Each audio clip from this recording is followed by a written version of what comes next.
नमस्कार. रणधुमाळी विधानसभेची या अंतर्गत महाराष्ट्राचा रणसंग्राम या कार्यक्रमामध्ये आपल्या सगळ्यांचं स्वागत. मी प्रसाद काथे. महाराष्ट्रामध्ये विधानसभा निवडणुकांची घोषणा झालेली आहे. 2019 मध्ये लागलेल्या निकालाच्या विपरीत सरकार आलं आणि तिथपासून या महाराष्ट्रातल्या राजकारणाची अनेक टप्प्यांवर आपण वेगवेगळ्या पद्धतीने मांडणी होताना पाहिली. लोकांनी ज्यांना निवडून दिलं ते भलत्यासोबत गेले. नवीन एक राजकीय आघाडी जन्माला आली. नवीन राजकीय आघाडी जन्माला आली आणि ती काही दिवस चालते ना चालते तो त्यातले काही जण बाहेर पडून एक आणखीनच नवी समीकरण महाराष्ट्रामध्ये राजकीय दृष्ट्या पाहायला मिळालं. आजच्या या चर्चेमध्ये आपल्याला समजून घ्यायचंय की जनतेच्या मनात नक्की काय आहे, कोणते मुद्दे प्रचारात राहणार आहेत आणि मतदान होताना यातल्या कोणत्या मुद्द्यांवर अधिक ठामपणे भूमिका घेतली जाऊ शकते. आपल्यासोबत कोण मान्यवर आहेत त्यांचा मी आपल्याला परिचय करून देतो. मी प्रसाद काथे. माझ्यासोबत मुंबईच्या स्टुडिओमध्ये 3 मान्यवर आहेत. त्यांचा पटकन परिचय करून देतो. भारतीय जनता पार्टीच्याकडून आपल्या सोबत आहेत सहमुख्य प्रवक्ता अजितराव चव्हाण.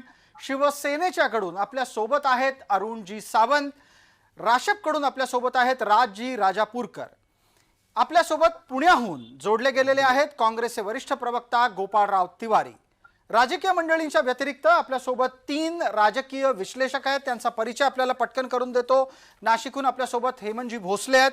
पांडुरंगराव सांडभोर आपल्यासोबत पुण्याहून जोडले गेलेले आहेत आणि आपल्यासोबत पांडुरंग भस्के पाटील आहेत मुंबईतून. मान्यवरांचं स्वागत. सगळ्यांना माझा आवाज अतिशय नीट ऐकायला येत असेल अशी अपेक्षा आहे. मुद्द्याला आपण सुरुवात करतोय आणि मला वाटतं की राजकीय विश्लेषकांची भूमिका एकदा आधी पटकन नोंदवून घ्यावी. पांडुरंग भस्के आपल्यापर्यंत येतो, आवाज येतोय माझा आपल्याला? आपण कृपया पटकन या गोष्टीचा अधिक खुलासा करा की तुमच्या लेखी या निवडणुकीमध्ये कोणत्या मुद्द्यांवर लोकांना मतदान करायचं आहे. मागच्या वेळेला 2019 मध्ये आपल्याला आठवत असेल महायुतीचं सरकार लोकांनी बहुमतात निवडून दिलं होतं. मात्र त्यात उद्धव यांनी वेगळी भूमिका घेतली आणि पुढे राजकारणाचा नवा सारीपाट आपल्या समोर आला. लोक हे लक्षात ठेवून यावेळेला मतदानाला जातील का हा प्रश्न यासाठी पांडुरंगजी, कारण राज ठाकरेंनी हा मुद्दा लावून ठेवायचं ठरवलंय. ते सरळ सांगतायत ज्यांनी जनादेश मोडला त्यांना मतदान करू नका. तुम्हाला काय वाटतंय? या निवडणुकीमध्ये जनादेश मोडला किंवा या ज्या चर्चा ज्या आहेत त्या फारशा कामाला येतील असं मला वाटत नाही. कारण मुळात लोकांच्या जगण्याचे जे प्रश्न आहेत ते तितके टोकदार झालेले आहेत की त्याला उत्तर हवी आहेत राज्यकर्त्यांकडून. आज लोकांना राज्यकर्ते कोणत्या पक्षाचे आहेत, कोणत्या विचाराचे आहेत याच्याशी जास्त घेणं राहिलेलं नाहीये. त्यापेक्षा ते आमच्या रोजच्या जीवनातील गोष्टी द्या. त्यामुळेच ही जी लाडकी बहीण योजना जी आहे ती जशी राजकीय, सामाजिक आणि आर्थिक अशा तिन्ही विषयावर तिचा विचार करावा लागेल. आणि राजकीय विषयावर विचार करताना त्याचं ज्या बहिणींना पैसे मिळणार आहेत ते पैसे मतांमध्ये त्याचं कन्व्हर्जन होणार आहे की नाही हा त्याचा राजकीय विचार करावा लागेल. आर्थिक बाब विचारात घेताना जसं अजित चव्हाण मगाशी म्हणाले की मार्केटमध्ये त्याचं बूस्ट होणार आहे, नक्कीच होणार आहे.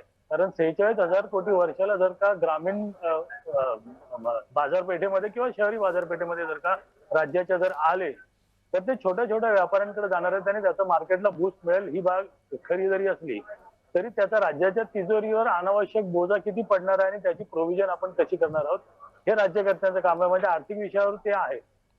पटकन या निमित्तानं मग आता पुढे हेमंत भोसले यांच्यापर्यंत पोहोचू. हेमंत भोसले, जनादेश लक्षात ठेवून काम करणारे राजकारणी का ऐन निवडणुकीच्या वेळेला विविध प्रकारच्या घोषणा घेऊन येणारे राजकारणी?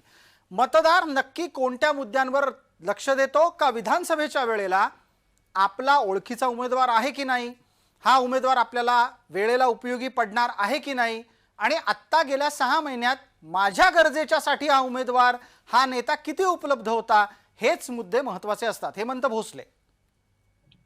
नाही, विधानसभेच्या या निवडणुकीत विशेषतः स्थानिक मुद्दे जे आहेत ते तर महत्वाचे असतातच, परंतु तो लोकप्रतिनिधी लोकांशी किती कनेक्ट मध्ये राहतो. म्हणजे विशेषतः जर तुम्ही ग्रामीण भागात जर बघितलं तर तिथं दहाव्याला जाणारा पाहिजे, तिथं बारशाला जाणारा पाहिजे, लग्नाला जाणारा पाहिजे. हे जे कनेक्शन असतं की हे लोक एकमेकांना जे कनेक्ट असतात, बऱ्याच ठिकाणी तर असं असतं की तुम्ही आमचं एखादं काम नका करू पण आमच्या कार्यक्रमाला, आमच्या समारंभाला, तिथं आमदार जाणं जे प्रतिष्ठेचं लक्षण असतं आणि हे जर कनेक्शन असेल तर तिथे पक्षाचा फारसा इफेक्ट होत नाही असं मला वाटतं. बिलकुल चर्चेला पुढे नेऊयात. पांडुरंगजी मस्के आहेत आणि त्याचबरोबर हेमंत भोसले आणि आपल्यासोबत पांडुरंग सांडभोर सुद्धा आहेत. नमस्कार सांडभोरजी, माझा आवाज आपल्यापर्यंत पोहोचतोय पुण्याला? यस सर, आवाज पोहोचतोय. धन्यवाद. आपण आता पटकन या निमित्तानं जातीच्या राजकारणाच्या संदर्भातलं आपलं निरीक्षण नोंदवा. त्यानंतर मी प्रेक्षकांना सांगू इच्छितो की देवेंद्र फडणवीस यांची प्रतिक्रिया येते. आपण पांडुरंग मस्के यांचं उत्तर ऐकल्याच्या नंतर पटकन देवेंद्र फडणवीसांची निवडणूक निकाल घोषणेनंतरची पहिली प्रतिक्रिया जाणून घेणार आहोत. सांडभोरजी बोला आपण.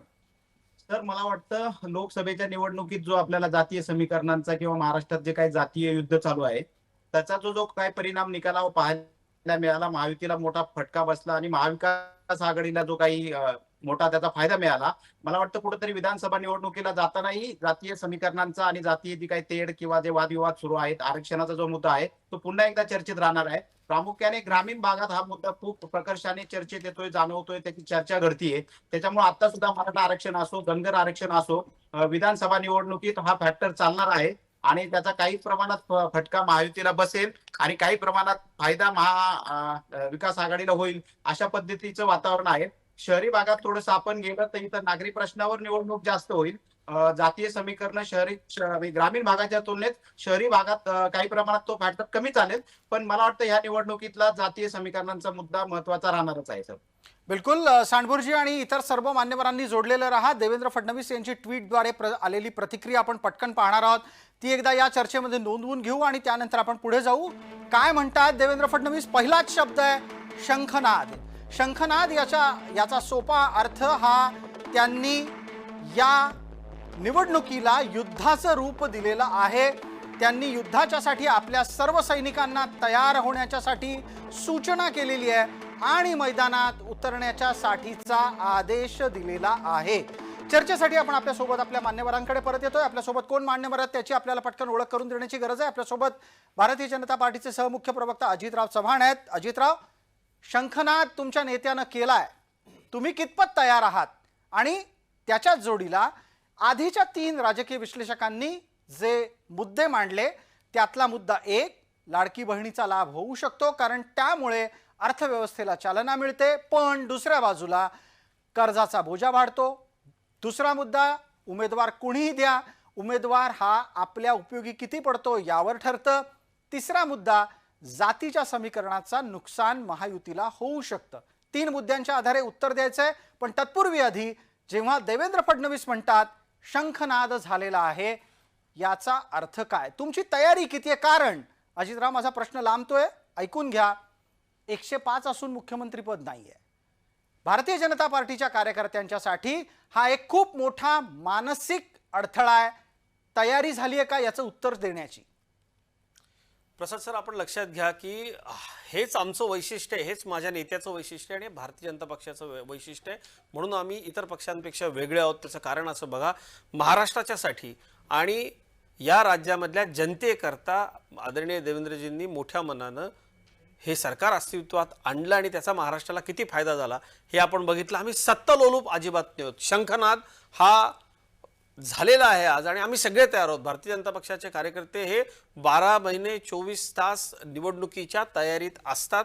त्यामुळं आम्हाला हा शंखनाद झाल्यानंतर फक्त आता दिवसांचं जे 30-35 दिवस देत ते पुढचे 30-35 दिवस अगदी जोशात द्यायचे. भारतीय जनता पक्षाचे महायुतीचे कार्यकर्ते या निवडणुकीला सामोरं जाण्याकरता आत्मविश्वासानं तयार आहेत. प्रसाद सर, सर्वांनी जो लाडक्या बहिणीचा मुद्दा उपस्थित केला, खरं तुम्हाला सांगू का, विरोधकांना ते करता आलं नाही म्हणून त्यांच्या पोटात दुखतंय, हे अगदी खरं आहे. पण मी तुम्हाला आर्थिक विषय याच्यामधला सांगतो. भारतातल्या कुठल्याही राज्याला आपल्या उत्पन्नाच्या 35% कर्ज घेण्याची परवानगी आहे. महाराष्ट्राचं केरळ सारखी राज्य 35%च्या वर मिळावं म्हणून सुप्रीम कोर्टात आहे. आपल्याकडे फक्त 18% आपण आहोत. मला फक्त महाराष्ट्राच्या जनतेला इतकंच सांगायचं आहे की एवढे मोठे इन्फ्रास्ट्रक्चर प्रोजेक्ट, महाराष्ट्र परदेशी गुंतवणुकीत नंबर 1 आहे, आपली अर्थव्यवस्था अतिशय बळकट आहे, महाराष्ट्राची तिजोरी भक्कम आहे, इतक्या हजारो कोटी रुपये प्रत्येक विषयामध्ये या सरकारनं दिलेत आणि आम्ही फक्त निर्णय नाही घेतलेत तर आम्ही अंमलबजावणी केली हे मी अतिशय आनंदानं सांगतो. आम्ही शेतकऱ्यांना पैसे दिले, आम्ही सरकारी नोकऱ्या दिल्या, आम्ही पोलीस भरती केली, पवित्र पोर्टलद्वारे शिक्षकांची भरती केली. आमचे मुख्यमंत्री नामदार एकनाथराव शिंदे नगर विकास विभागाच्या माध्यमातून प्रत्येक नगरपालिकेला भरघोस निधी दिलेला आहे. आणि ठीक आहे, मला असं थोडक्यात वाटतं की हे जे आक्षेप आहेत आर्थिक विषयावरचे आक्षेप आहेत, महाराष्ट्र भिकेला लागेल, महाराष्ट्र कंगाल होईल ही भीती घालता येते, तसं अजिबात नाही. महाराष्ट्राची आर्थिक स्थिती अजितराव, देवेंद्र फडणवीस ज्या वेळेला शंखनाद म्हणतात त्याचं उत्तर तुम्ही तुमच्या पद्धतीनं देता. राज राजापूरकर मुंबईच्या स्टुडिओमध्ये आहेत, त्यांच्याकडूनही त्याचं उत्तर घेणं गरजेचं आहे. ज्या वेळेला महायुतीचा एक नेता शंखनाद असा शब्द वापरतो, तुम्हाला तुमच्याकडून प्रतिसाद द्यावासा वाटतो का? राज राजापूर. असं आहे की आम्ही शरद पवार साहेबांचे कार्यकर्ते आहोत. आम्ही 6 माही परीक्षा असो की वार्षिक परीक्षा असो, चांगला व्यवस्थित अभ्यास करूनच आम्ही तयार असतो. त्यामुळे आम्हाला हे असं काही शंखनाद वगैरे करत नाही. Any time you call for elections आम्ही तयार असतो, कारण की तो कार्यकर्ता हा जमिनीवरती असतो. हे आकाशात गेले होते, आकाशात फिरत होते हे, आणि त्यांना आता लक्षात आलं की आपण आपले पाय जमिनीवरचे निघून गेलेत, तेव्हा हे पुन्हा खाली आले आणि मग ही योजना ती योजनेच्या माध्यमातून कामं करायला सुरुवात केली. गेल्या 3 महिन्याचा जर तुम्ही कार्यकाळ पाहिलं तर गेल्या 3 महिन्यामध्ये मुख्यमंत्री एकनाथ शिंदे आणि 2 उपमुख्यमंत्री 1+2 यांनी हे जे काही योजनांचं जे भंडार लावलेलं आहे ना, त्या भंडारातून तुम्हाला हे लक्षात येतं की फक्त आणि फक्त सत्ता पिपासू, म्हणजे कसंही करून पुन्हा ही हातातून जाणारी जी सत्ता आहे ती हातामध्ये यावी यासाठी हे सगळ्यांचे झालेले प्रयत्न आहेत. दुसरी गोष्ट की हे एक त्यांनी खेळी खेळली लाडकी बहिणी योजनेच्या माध्यमातून. ती खेळी अशी महाराष्ट्र समजून घ्यावी की जर उद्याच्या काळामध्ये ज्या वेळेला समजा ह्यांना अपेक्षित असं सरकार ह्यांचं नाही आलं, प्लॅनिंग सरकार, तर त्यावेळेला मात्र प्रसादजी असं होऊ शकतं की मग त्यावेळेला सरकारच्या तिजोरीवरती जो येणारा म्हणजे राज्याचा जो भर आहे, त्यावेळेला जो काही भर पडणार आहे, त्यावेळेला केंद्रात येणारा जो रेव्हेन्यू असतो जीएसटीच्या माध्यमातून जो परतावा आपल्याला येतो, तो त्या ठिकाणी बसलेले ते केंद्राचं सरकार आहे ह्यांचं ते त्याच्या ठिकाणी कदाचित बंद करतील किंवा मागच्या वेळेसारखं, आणि त्यावेळेला मग कदाचित मग सरकारवरती याचा एक मोठा भार येईल. अशा वेळेला सरकार कसं चालवायचं या परिस्थितीत जात असताना मग त्यावेळेला तो सगळा जो बॅकफायर आहे तो महाविकास आघाडीवरती यावा अशी यांची पूर्ण फिल्डिंग आहे, प्लॅनिंग आहे. ह्याच्या पाठीमागे यांचे अनाजी पंत म्हणजे आदरणीय श्री आता जे शंखनाथन ट्विट केलेले ना तेच आहेत. मला असं वाटतं अनाजी पंतचा उल्लेख करायची काही गरज आहे का? ह्याचा अर्थ असा आहे की महाराष्ट्राच्या राजकारणामध्ये फोडाफोडी ही छत्रपती शिवरायांच्या काळापासून ज्यांनी केली, म्हणजे आजच्या तारखेमध्ये बघा आजच्या काळामध्ये यांनी व्यक्तिगत नाही, मी शरद पवारांच्या बद्दल बोललो का? तुम्ही देवेंद्रजींच्या बद्दल हा नाव घेतलं का? देवेंद्रजींचं नाव घेतलं का? नाही घेतलेलं आहे. मग ह्यांना मिरची का लागली? ह्याचा अर्थ असा आहे याचा अर्थ असा आहे की हे अब्दुल सत्तार साहेब आणि ह्यांचे मंत्री नको शब्द वापरायचे आणि नंतर पण त्या ठिकाणी आम्ही काहीच बोलायचं नाही. काय दिलं शरद पवारांनी? शरद पवारांनी या महाराष्ट्र अजितराव शरद पवारांनी महाराष्ट्राची अस्मिता टिकवली आणि या महाराष्ट्राची अस्मिता जगाच्या पातळीवर तुम्ही घालून दिली. हे तुमच्या केलं. काय महाराष्ट्राची मी तुम्हाला आज सांगतो फोडाफोडीचं राजकारण हे फक्त महाराष्ट्राच्या इतिहासामध्ये अनाजी पंतानेच केले आहे आणि हा अनाजी पंत परत मंत्री मला 40-40 वर्ष द्या. येणाऱ्या काळामध्ये शेतकऱ्यांनी आत्महत्या केल्या, तळतळाट लागेल तुम्हाला. हजारो मराठा या सगळ्या महायुतीच्या लोकांना आणि मला इतकंच तुम्हाला सांगायचंय की संसदीय भाषेमध्ये आपण बोललो पाहिजे. बिलकुल मी संसदीय भाषा वापरतो. मी माननीय शरद पवार साहेबांच्या शारीरिक व्यंगावरून काही बोललो? मी त्यांच्या वयाचा आदर बोलू शकणार नाही. का बोलू शकणार नाही? बोलू शकणार नाही तुम्ही. का नाही बोलू शकणार? 84 वर्षाचा योद्धा आज पण पावसामध्ये भिजतो प्रसादजी, आज पण महाराष्ट्रातील लढतो आहे. पण त्याच वेळेला हे पळ कुठे रात्रीच्या वेळेला बुरखा घालतात आणि रात्रीच्या राजकारणामध्ये म्हणजे महाराष्ट्राची सेवा वाटते तुम्हाला? हे कोण मला याच्यात हस्तक्षेपाची गरज आहे. राज राजापूरकर एक मिनिट. त्याला हे लक्षात आलेलं आहे राज राजापूरकर एक मिनिट. बुरखा घालून चालणारे ह्यांची औलाद यांची ही लोक हे अशा प्रकारे राजकारण करणार. राज राजापूरकर आपली आई सावित्रीबाई फुलेला म्हणतात, माझ्या आई सावित्रीबाई फुलेला म्हणतात एक 7 साल की लड़की और 7 साल का लड़का छोटी सी उम्र में क्या क्या करते होंगे. ही यांची अस्मिता. भगत सिंह कोश्यारी राज्यपाल यांनी भर समय म्हटलं की 7 साल की उम्र के अंदर एक सावित्रीबाई और एक ज्योतिबा क्या करते होंगे. व्यक्तिगत आरोप खालच्या पातळीवर जाऊन करणं महाराष्ट्र खपवून घेणार नाही. नाही महाराष्ट्राची आंबेडकर आम्हाला जास्त माहिती तुमच्यापेक्षा आहे. महाराष्ट्र सांगू नका हे लक्षात ठेवा अजितजी. तुम्ही याच्या अगोदर एका टीव्ही चॅनलचे म्हणूनच मी तुम्हाला सांगतो माझा तो नैतिक अधिकार आहे. मी महाराष्ट्राच्या सार्वजनिक जीवनामध्ये वावरत असताना तुम्हालाही चांगल्या प्रकारे माहिती आहे. राज राजापूरकर आणि अजितराव, एकच मिनिट, मला चर्चेत हस्तक्षेप वेळेच्या मर्यादेची आठवण करून देत सुद्धा करायचा आहे, पण त्याचबरोबर अगदी बिलकुल मी याचसाठी आपल्याला सांगू इच्छितो की एका ट्विटच्या माध्यमातून एका ट्विटच्या माध्यमातून ट्विट करणाऱ्या व्यक्तीच्या अनुषंगाने तुम्ही अनाजीपंत असा उल्लेख केलात, हा सर्वथा गैर होता. मला चर्चेला पुढे नेणं गरजेचं आहे. इतरही मान्यवर चर्चेत आहेत, प्रत्येकाला ती संधी द्यायची आहे. मात्र या चर्चेतून एक अधोरेखित होत आहे, मग या चर्चेची लाईन काय पकडणार आहे, प्रचाराला कसं पुढे नेणार आहे. अरुण सावंत, अशा प्रचाराला उत्तर देण्यासाठी तुमच्याकडे काय आहे? पहा प्रसादजी, एक तर पहिली गोष्ट म्हणजे जे काही इथे पॅनलिस्ट बसले त्यांनी विषय सोडून न बोललं तर ते महाराष्ट्राच्या जनतेला बरं वाटेल. अख्खी महाराष्ट्राची जनता आज आपलं चॅनल पाहत आहे. जो प्रश्न आपण विचारलात की प्रचाराच्या दृष्टीने आमच्याकडे काय आहे, आम्ही काय केलं, तर आम्ही काय आता गेल्या 2-4 दिवसात जे काही केलं ते घेऊन महाराष्ट्राच्या जनतेसमोर जात नाही आहोत किंवा जाणारही नाही आहोत. पहा, गेल्या 2.5 वर्षामध्ये या महायुती सरकारने जे जे काही चांगले निर्णय घेतले, प्रगतीचे, महाराष्ट्राला विकास प्रगतीपथावर नेण्याचे, ते सगळे विषय आमच्याकडे, ते सगळे विषय जनतेपर्यंत आम्ही दररोज घेऊन जात होतो आणि जाणार आहोत. आणि त्याच विषयांवरती आम्ही लढणार आहोत. जे विकासाची कामं गेल्या कित्येक वर्षामध्ये काँग्रेसच्या किंवा महाविकास आघाडीच्या सरकारने नाही केली, ते निर्णय आम्ही केले, पूर्णत्वास नेले.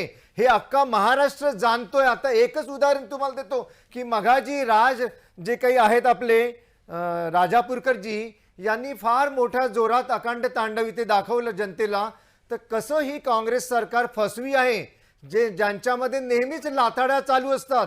त्यांनी आमच्या या मुख्यमंत्री माझी लाडकी बहीण योजनेवरतून त्यांनी जे काही सध्या खोटं बोलणं सुरू केलं, त्याचं मी एक उदाहरण देतो. 1 मिनिट थांबा फक्त.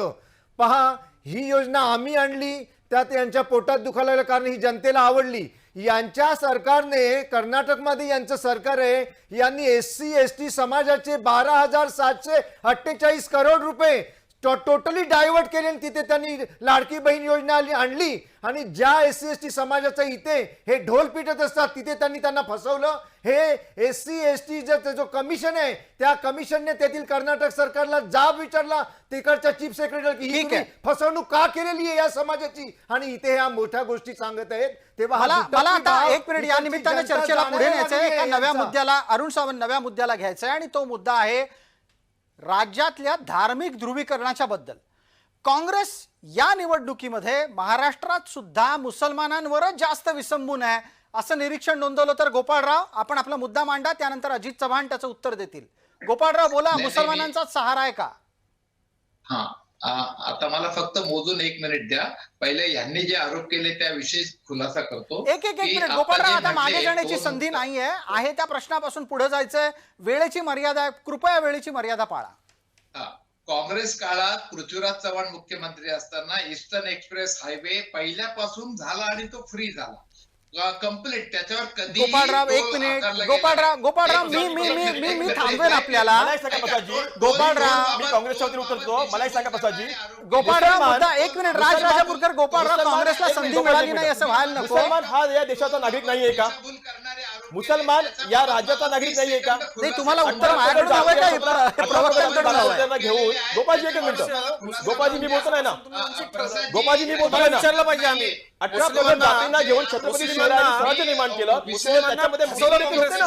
मग तुम्हाला मुसलमानांच्या मतांचा त्रास का होतो? तुम्ही धार्मिक आम्हाला अणुशक्तीनगर सारख्या त्या मतदारसंघात अनिल देसाई मोठ्या लीडने निवडून आले. आम्हाला तिथे सगळा मुसलमान हा मशालीवरती म्हणजे उद्धव साहेबांच्या वोट बँकेसाठी वापरून घेतला. वोट बँकेवर मुस्लिमांचा वापर केला. इथे मुसलमान हा देशाचा नागरिक आहे, त्यालाही समान अधिकार दिलेले आहे. तुम्हाला फक्त तिवारीजी नाकारले कोणी? तिवारीजी 1 मिनिट.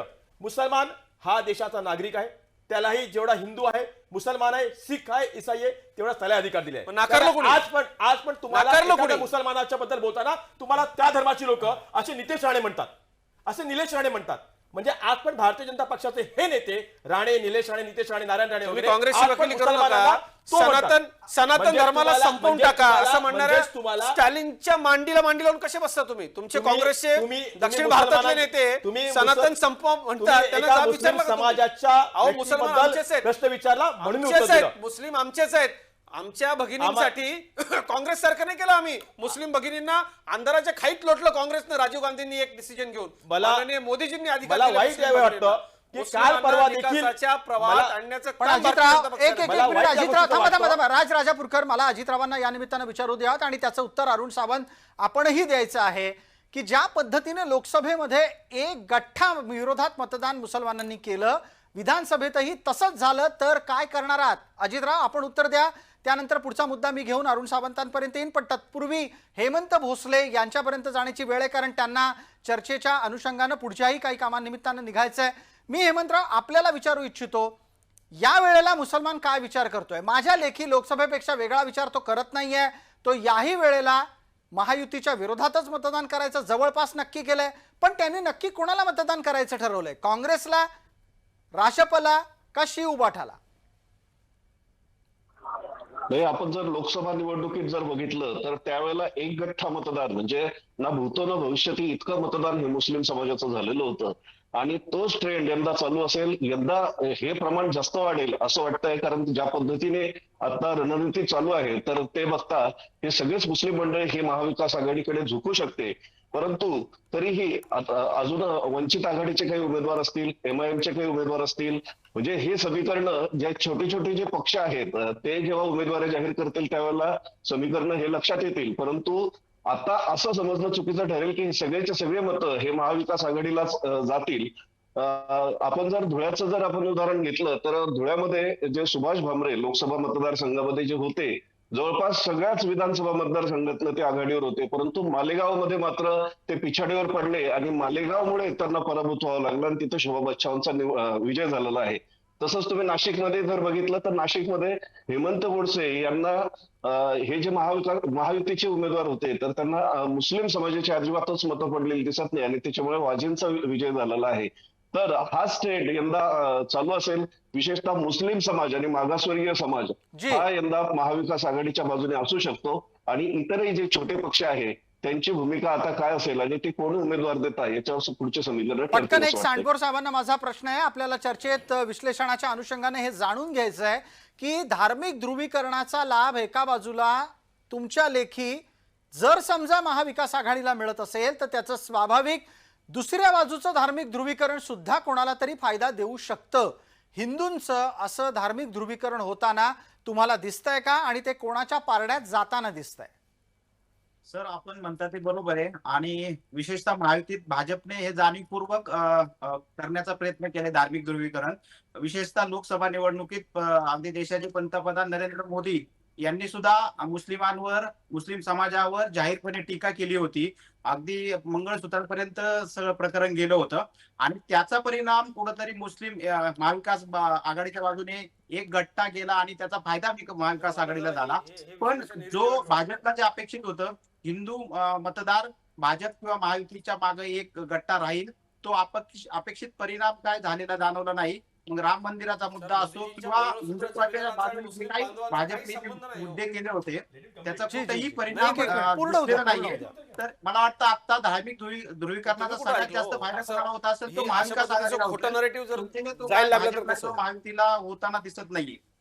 ठीक आहे. राजकीय विश्लेषकांच्या या चर्चेच्या अनुषंगानं पुढे जात असताना अजितरावांच्याकडून काही विधानं होत होती, त्यांना हे विश्लेषण पटत नाही असं दिसत होतं. अजितराव, मी मिनिटभर देतो, त्यानंतर अरुण सावंत बराच वेळ चर्चेत आहेत, त्यांनाही काही मुद्दे मांडायचे, मी त्यांना बोलता करणार आहे. पटकन अजितराव, हा जो धार्मिक ध्रुवीकरणाचा आत्ताच्या घडीला सुरू असलेला प्रयत्न आहे, हा हेतू पुरस्सर आहे का, की खरोखर हिंदू संकटात आहे म्हणून तुम्ही त्याला वाचवायला निघालात?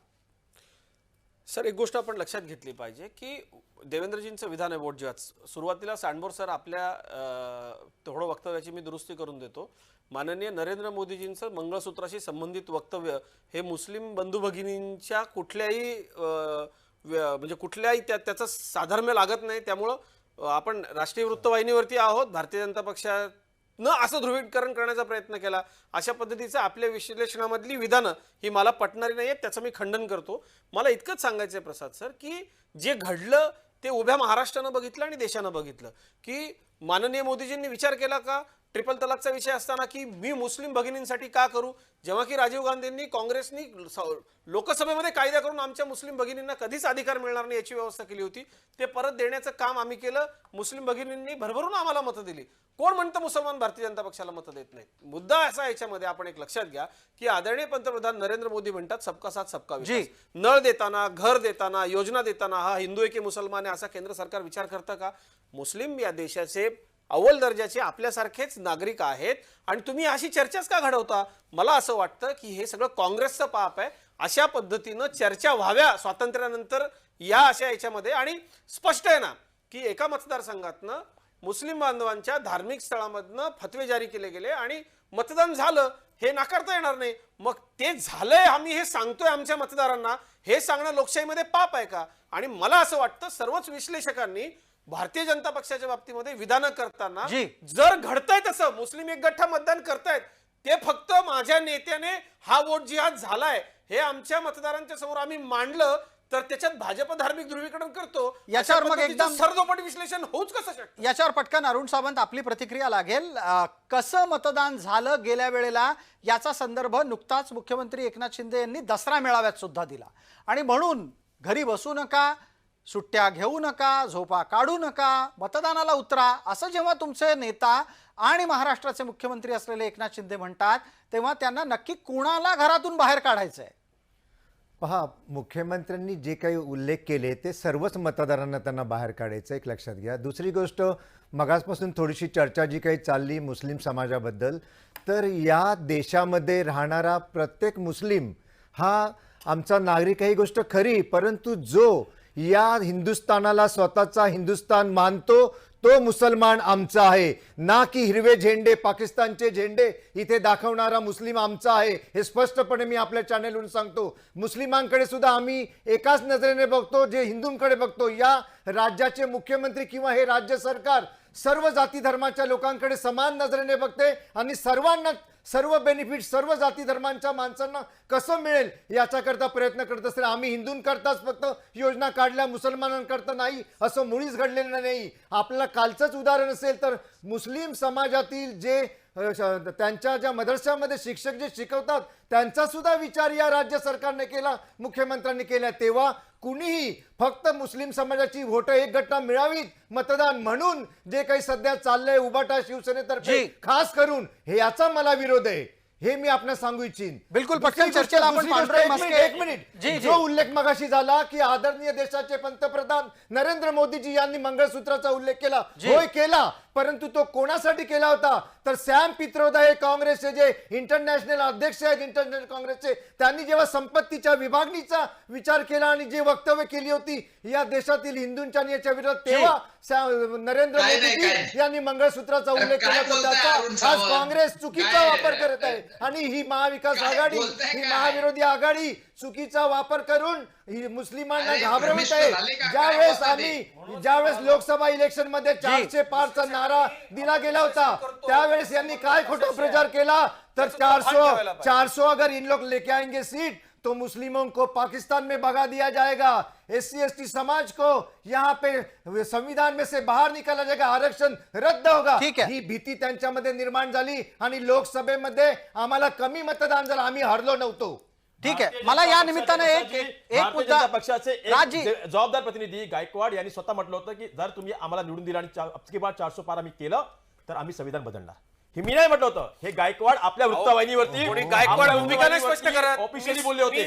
दुसरी पक्षाची भूमिका स्पष्ट करणारा अधिकृत माणूस आहे. अजितजी आणि मी तुमचं ऐकलं, मधामध्ये बोलता आलं असतं. परंतु आपण सध्या चुकीचं सांगत आहात. जे कोण खासदारांनी बोलला होता ते मला माहिती आहे, मलाही बोलता आलं असतं पण मी मध्ये बोललो नाही. एक सर्वसाधारण कार्यकर्ता बोलला म्हणजे ते गृहीत धरायचं नसतं. विशालगडावरती झालेल्या दंगलीच्या मागे कोण आहे आणि ती दंगल कशी घडली गेली याच्याबद्दल देखील अजित आणि अरुणजीने बोलावं. बिलकुल, त्याच्यावर ज्या वेळेला प्रश्न विचारले जातील राजापूरकरजी नक्की बोलतील. मला चर्चेला पुढे नेणं गरजेचं आहे आणि मला आता पटकन पांडुरंग म्हस्के आपल्याला बोलतं करायचं आहे, त्यानंतर गोपाळराव तिवारींना उत्तर देण्यासाठी बोलतं करूयात. आत्ताच्या घडीला ज्या ज्या योजना खास करून अनुदान स्वरूपातल्या योजना येत आहेत त्याचे बऱ्यापैकी लाभार्थी मुसलमान आहेत हे दिसतंय. आत्ताच्या घडीला बऱ्याच मुस्लिम महिलांच्या घराघरामध्ये 1500 रुपये पोचायला सुरुवात झालेली आहे. याचा काही फायदा होणार आहे का? कारण बऱ्याचदा असं दिसतं फायदा घेतला जातो, मतदानाच्या वेळेला मात्र फायदा देणाऱ्या सरकारांच्या पक्षांची बटणं दाबली जात नाहीत. पांडुरंग प्रसादजी, बस्के. मी एक फक्त वाक्य बोलेन. पहा, हे राज्य सरकार जे आहे आमचं महायुतीचं, जी. यांनी कधीच हिंदू, मुसलमान, सिख, ईसाई हे पाहिलं नाही. भले ठीक आहे. मुसलमानांचे आम्हाला सरकारने मतदान हो ते किंवा पाहायचं न पण हो, नसतं. परंतु मुस्लिम समाजासाठी सुद्धा लाडकी बहीण योजना लागू झालेली आहे आणि ते त्याचा फायदा ठीक आहे. घेतात. आणि खास करून अरुण- उभाटा अरुणजी, शिवसेनेमार्फत अरुणजी. याच्याकरिता याच्याकरता फक्त मेळावे घेतले गेले. तुम्ही मुसलमान असो, शीख MIG असो, जिम ईसाई असो, खानामध्ये हिंदू असो, शिवसेना तुमचा- उभाटातर्फे तुमच्या त्याच्या याच्याकरता पाठीमागचं मेळावे उद्दिष्ट एकच राबवले आहे. गेले. राबवली. आणि हे म्हणजे त्यांनी फक्त फायदा सत्ता. घेतला गेला. म्हणजे अमिश. सत्तेच्या राजकारणासाठी तुम्ही सगळ्या गोष्टी करतात हे महाराष्ट्राला माहिती आहे. महाराष्ट्र सुजाण आहे. तुमचे पैसे घेतील राजकीय पक्ष पण फायदा तुम्हाला उठवत मतदान असतो. तुम्ही करणार काय नाही. आम्हाला सांगता? प्रत्येक राजकीय पक्ष काम करत असतो राष्ट्रवादीला आणि त्या काँग्रेसला कामाचा पैसेच फायदा वाटायची सवय कुठे राखली. ना कुठे त्या तुम्ही पक्षाला पैसे होत वाटूनच असतो. अहो, राज राजापूरकरजी, एकच मिनिट. राज राजापूरकर विरोधात बसण्यासाठी कोणी राजकारण करत नाही. पण तुमचे पैसे देण्याच्या पाठीमागचे जे दुर्भाव आहेत ठीक ना, आहे. ते हे आहेत ते म्हणजे एवढे सत्ता. पैसे दिलेले नाहीयेत. प्रत्येक योजनेमधून, हे अधिकार आहे प्रत्येक नागरिकांचे. योजनेमधून जनतेला फायदा हे होतच नागरिकांचे असतो. अधिकार आहे. मग तुम्ही हे म्हणणार की पैसे ही वाटण्याची योजना आम्ही सवय आमच्या काँग्रेस फायद्यासाठी राष्ट्रवादीच्या आणली. लोकांना आहे. राज्य सरकारचं दारू एक पैसे कर्तव्य वाटून असतं तुम्ही की निवडून येता. जनतेच्या त्यामुळे हे वाटत फायद्यासाठी दिसतं तुम्हाला. महाराष्ट्राच्या जैसा देश वैसा फायद्यासाठी भेद. योजना ज्यांची राबवायच्या इच्छा तशी आहे, असतात. म्हणून चांगलं तुम्हाला तसं शिक्षण दिसतं. मिळणं, चांगलं आरोग्य मिळणं, एक योग्य तो रोजगार मिळणं हा त्यांचा नैतिक अधिकार ठीक आहे, त्यांची आपण त्याच्यावर सुरक्षा बोलूया. हा त्यांचा आपण नैतिक त्याच्यावर अधिकार आहे. बोलूया, पण तुम्ही आता खिशातनं ज्या पैसे घडीला- भरणार, हा आता त्यांचा या अधिकार घडीला- नाहीये, अजितजी. एक मिनिट राजापूरकर, मला हस्तक्षेपाची गरज आहे. आणि पैसे आम्ही जनतेच्या खिशात देतो. तुमचा तुम्ही खिशात आजपर्यंत बोलूया. जनतेच्या का खिशातले उघडलाय? पैसे आम्हाला माहिती काढून आहे. स्वतःच्या खिशात ठेवत होता. पांडुरंग मस्के, मी येतोय आपल्यापर्यंत. पांडुरंग मस्केंच्या उत्तराची वेळ आहे. गोपाळराव तिवारी पुण्यात आहेत, त्याच्यामुळे कदाचित ते स्वतःला वंचित समजत असतील. कोविडच्या काळामध्ये अहो, उद्धव बाळासाहेब ठाकरे मुख्यमंत्री राजापूरकर, असताना काँग्रेसला तर बोलू द्या. गोरगरीब जनतेच्या खिचडी तुम्ही खाल्ली. GST लाज च्या वाटली माध्यमातून पाहिजे तुम्हाला. आमचा जो कोविडचा परतावा यायचा उल्लेख होता करायला. तो मात्र केंद्र सरकारकडनं आला नाही. आणि आज केंद्र सरकारकडनं राज्यामध्ये जे सरकार असतं ना, मात्र तो परतावा भरवून काढला आहे. याच्याबद्दल बोललं गेलं पाहिजे. अहो, मुख्यमंत्री मंत्रालयात येतो ही ब्रेकिंग न्यूज होते. एकदाच गेले तुमचे मुख्यमंत्री मंत्रालयात. कोविडच्या आता तुमचा काळामध्ये कारभार या आहे. देशामध्ये या आता जगामध्ये तुमचा कारभार आहे. उत्कृष्ट मुख्यमंत्री म्हणून उद्धव साहेबांना तुमचं पुरस्कार तुम्हालाच मिळालेला राहू द्या. आहे. त्यांच्या पिशव्या सुद्धा लाटल्या तुम्ही तेव्हा. एक- खिचडी खाल्ली तुम्ही तेव्हा. आणि संपूर्ण तुम्हाला कार्यकाळामध्ये सुद्धा हे करता. हे महाराष्ट्राने पाहिलं. कोविडचा तुम्ही इथे नाव काढू नका. काय घडलं हे कोविडचं नाव महाराष्ट्राने काढू नका. तुम्ही राजकीय फसवा. विश्लेषक सरकार चालवत होते. राजकीय विश्लेषक वाट पाहत आहेत. प्रवक्त्यांना बोलण्याची संधी यानंतर पुढचे 45 दिवस मिळणार आहे. दम खा थोडासा. मला पटकन कृपया आपल्या सोबत असलेल्या राजकीय विश्लेषकांना बोलतं करू द्यात. पांडुरंग मस्के, आत्ता योजनेचे लाभार्थी जे दिसत आहेत ते खऱ्या अर्थानं मतदार बनतील का? जे सरकार त्यांच्या हातामध्ये फायदे पोचवत आहे तो लाभ घेणारा मुसलमान वर्ग मतदान करेल का महायुतीला? नाही, जर का लोकांच्या प्रतिक्रिया जर का ऐकल्या तर मला असं वाटतं की 100% 40% तरी लाडकी बहीण योजना जी सुरू केलेली आहे तिचा फायदा 40% तरी सरकारला होईल असं आत्ता तरी वाटतंय. आता पुन्हा त्याच्यावर ओव्हरलॅप करणाऱ्या दुसऱ्या अनेक गोष्टी असतात की जसं की बेरोजगारी, युवकांचा बेरोजगारी आहे, शेतकऱ्यांचे प्रश्न आहेत, शेतकऱ्यांच्या मालाला भाव नाहीये, विद्यार्थ्यांच्या परीक्षा फी माफ करण्याचे जे काही विषय होते त्याच्याही नंतर पूर्ण जातीचं राजकारण आहे, रिझर्वेशन आहे प्रत्येक समाजाचं, ज्यांना ज्यांना आश्वासनं दिलेली आहेत त्यांचं रिझर्वेशन आहे. या सगळ्या गोष्टी ह्या किती ओव्हरलॅप करतात लाडकी बहीणला तर त्याच्यावर मतदान ठरू शकतं. पण लाडकी बहीण अगदीच फुकट जाणार आहे असं मला आज तरी वाटत नाही. ठीक आहे, आपण आता त्याचं पटकन मतामध्ये चर्चेला conversion पुढे होणार नेऊयात आहे आणि त्याच्यात. काँग्रेसपर्यंत चर्चा नेण्याची गरज आहे. या घडीला काँग्रेस आत्ता मवियामधला प्राप्त स्थितीतला बऱ्यापैकी सुस्थितीत असलेला पक्ष दिसतोय आणि याचं एकमेव कारण जर कुठलं असेल तर ध्रुवीकरणाचा मोठा लाभार्थी काँग्रेस आहे. पण आता मला उत्तर द्या आपण गोपाळराव, ही काँग्रेस आपला नेता का अजून निवडू शकलेली नाहीये? चर्चेला पुढे नेलेलं आहे. कृपया मागच्या मुद्द्यांवर गोपाळराव अडकू नका. तुमचा नेता ठरलाय का? तुमचा चेहरा ठरलाय का? हे बघा, काँग्रेसची परंपरा आहे की जेव्हा निवडून येतात तेव्हा राष्ट्रीय निरीक्षक येतात, विधानसभेच्या संसदीय पक्षाची निवडून आलेल्या पक्षांची मीटिंग होते आणि त्या पद्धतीने नेता लोकशाही पद्धतीने निवडला जातो. याच्यावर परत परत खुलासा करायची मला गरज वाटत नाही, कारण आजपर्यंत हे असं घडत आलेलं आहे. प्रत्येक राज्यातली निवडणूक असेल तर आमचे राष्ट्रीय निरीक्षक येऊन ह्या पद्धतीने सगळ्यांना विश्वासात घेऊन त्यांचा कानोसा आणि मत जाणून घेऊन तो नेत्याची निवड होते. दुसरं, आता अजून आपण जे म्हणताय की ह्या योजनेवर जनता भरोसा ठेवेल का. असेच मोदी दस्तूर खुद्द बोलले होते की काळा पैसा एवढा आहे की बाहेरचा आला की प्रत्येकाला 15-15 लाख रुपये देऊ. काय झालं? त्या 2 15 कोटी लाखाच्या रोजगार संदर्भातला देऊ. काय वाद झालं? वेगळ्या पद्धतीनं होता. 15 ते 15 लाख म्हणाले नव्हते, तुम्ही तसा फिरवलात. पण आता जो नवा मुद्दा चर्चेत आहे त्याला नाही, धरून नाही. राहूयात. ऐका. तुम्ही गोपाळराव स्वतः हे सांगितलं की काँग्रेसमध्ये नेता निवडीची पद्धत काय आहे. मग गेले इतके दिवस जे उद्धव ठाकरे आग्रह करत होते त्या आग्रहाला आपण नाकारलेलं आहे. तुम्हाला आत्ताच्या घडीला कोणताही चेहरा घेऊन मैदानात उतरायचं नाही, हे खरं आहे? नाही, आमचं काँग्रेसचं राष्ट्रीय नेतृत्व आहे आणि आता गरजच नाही ना. आम्ही याच्यापूर्वी कधी काँग्रेसने मुख्यमंत्री गेल्या 60-70 वर्षात कुठल्या मुख्यमंत्रीचा चेहरा घेऊन आम्ही निवडणुकीला सामोरं गेलो सांगा ना आम्हाला.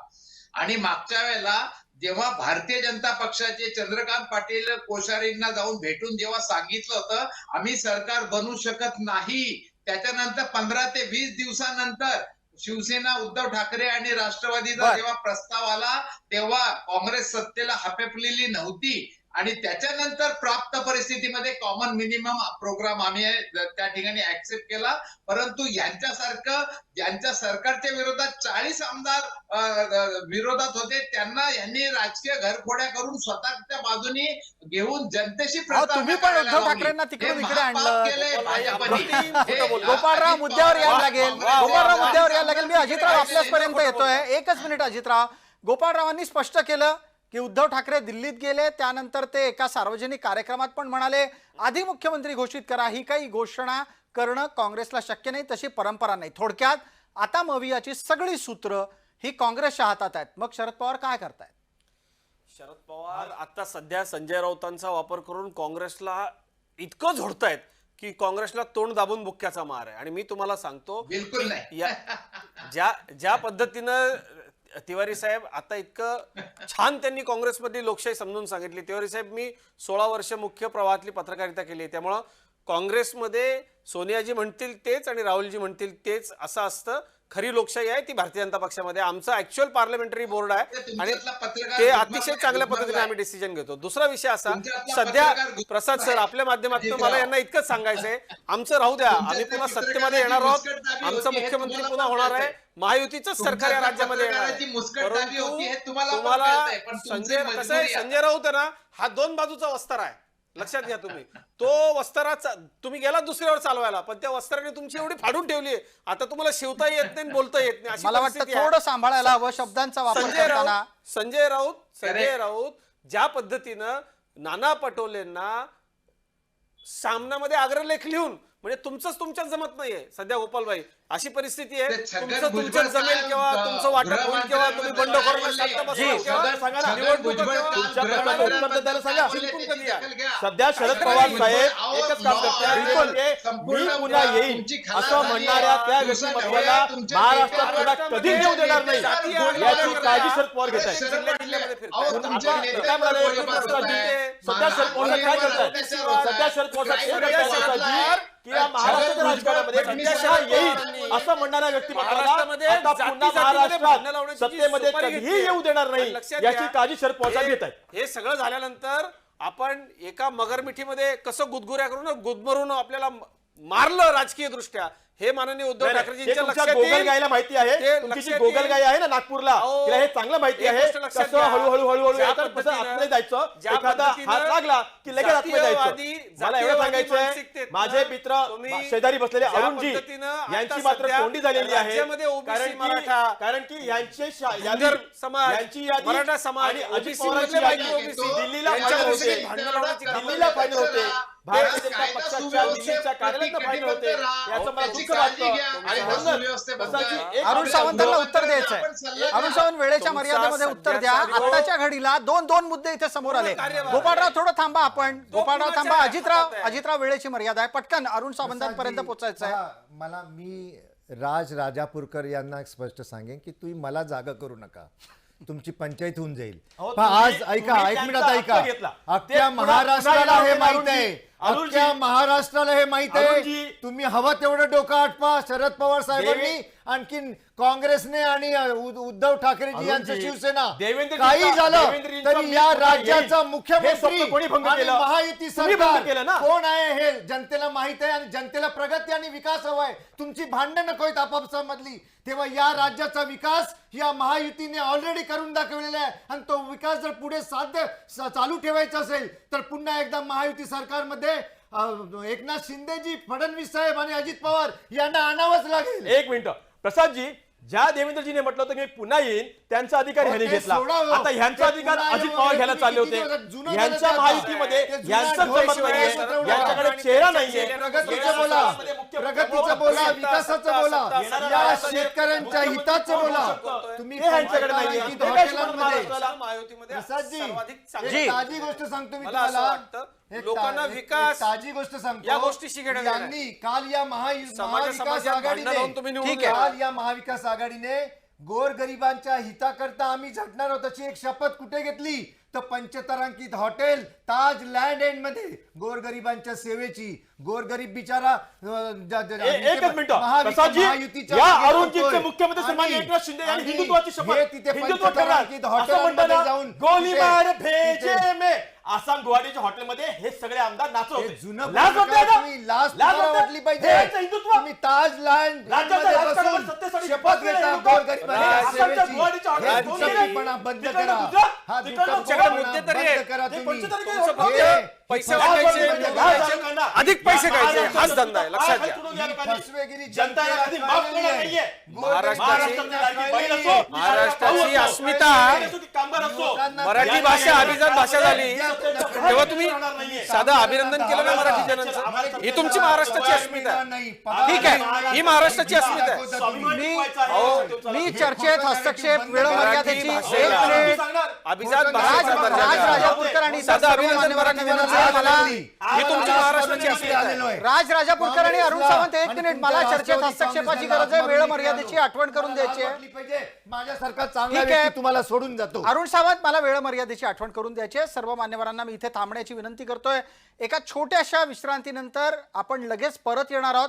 तांत्रिकदृष्ट्या ती विश्रांती अत्यंत गरजेची असते म्हणून आपण पटकन एक छोटासा कमर्शियल ब्रेक घेतोय. लगेचच परत येतोय. महाराष्ट्रात विधानसभेची निवडणूक झाल्याच्या नंतर घोषित झाल्याच्या नंतर काय प्रकारचं वातावरण असेल याची चुणूक आपल्याला या चर्चेत सापडतेय. कुठेही जाऊ नका, पहा फक्त जय महाराष्ट्र.